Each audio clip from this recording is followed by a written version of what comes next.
नाज़रीन आदाब, मैं खालिद शहबाज, आप देख रहे हैं गवाह न्यूज। कर्नाटक में कांग्रेस हुकूमत 20 मई को तश्कील दी जाएगी। मिस्टर सिद्धरामैया एक बार फिर चीफ मिनिस्टर की हैसियत से हल्फ लेंगे और KD Shiv Kumar deputy chief minister होंगे। इंतखाबी नताइज और कांग्रेस की शानदार कामयाबी के बाद एक तरफ कांग्रेस और सेक्युलर अवाम जश्न मना रहे थे, तो दूसरी तरफ चीफ मिनिस्टर की कुर्सी के लिए सिद्धरामैया और शिव कुमार के दरमियान रसाकशी जारी थी और अंदेशा था कि कांग्रेस की खुशियां कहीं इख्तिदार की लालच में खत्म ना हो जाए। राहुल गांधी और कांग्रेस की आला क़यादत ने इस मसले को हल कर दिया। कई शराइत पर यह समझौता हुआ है। सिद्धरामैया अक़लियतों में बेहद मकबूल हैं। जनाब ख़बरुल इस्लाम जब रियासती वजीर थे तब इनकी नुमाइंदगी पर सिद्धरामैया ने इमाम व मुअज़्ज़िन की बाकायदा तनख्वाह मुकर्रर की थी, जिसकी दूसरी रियासतों ने भी तखलीद की। सिद्धरामैया ने मैसूर यूनिवर्सिटी से BSc की डिग्री हासिल की। बादशाह यहाँ से कानून की तालीम हासिल की। कुछ अर्से कानून की प्रैक्टिस भी की। इन्होंने अपने सियासी करियर का आगाज 1983 में किया। वो इस हल्के से 5 बार जीत चुके हैं। इन्हें 3 बार शिकस्त का सामना करना पड़ा। 1992 में सिद्धरामैया को जनता दल का जनरल सेक्रेटरी बनाया गया। 94 में वो HD देवेगौड़ा की क़यादत वाली जनता दल हुकूमत में वजीर खजाना बने और बाद में 1996 में नायब वजीर आला के तौर पर खिदमत अंजाम दी। ताहम 1999 में इन्हें काबीना से निकाल दिया गया। बाद में वो जनता दल सेक्युलर में शामिल हुए।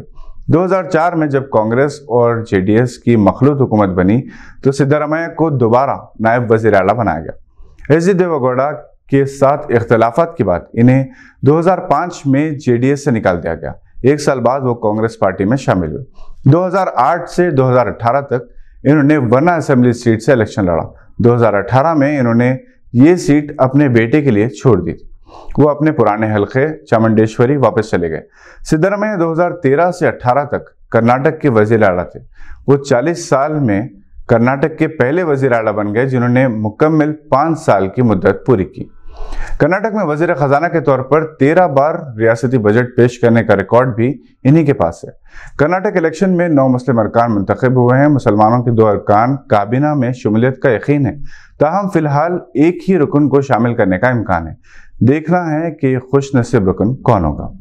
जनाब हयातुल्लाह खान, साबिक principal, Anwar Uloom college, Sultan Uloom junior college, Indian embassy school Jeddah का ताज़ियती जलसा हफ्ता 20 मई को शाम 7 बजे मीडिया प्लस ऑडिटोरियम, 4थी मंजिल जामा निज़ामिया कॉम्प्लेक्स, रूबरू SBI गन फाउंड्री हैदराबाद में मुनक़िद होगा। अनवार उलूम कॉलेज और सुल्तान उलूम जूनियर कॉलेज के साबिक तलबा और साथिज़ाए कराम शिरकत करेंगे और खिराज अक़ीदत पेश करेंगे। शराफा फोटो जर्नलिस्ट जनाब KN वासिफ की कॉफ़ी टेबल बुक तारीखी इमारतों की शाहकार तस्वीर पर मुश्तमिल एल्बम इंडियाज़ आर्किटेक्चरल हेरिटेज की रस्म इजरा जुमा 19 मई को media plus auditorium gun foundry Hyderabad में शाम 7 बजे रियासती वज़ीर दाखिला जनाब मोहम्मद महमूद अली अंजाम देंगे।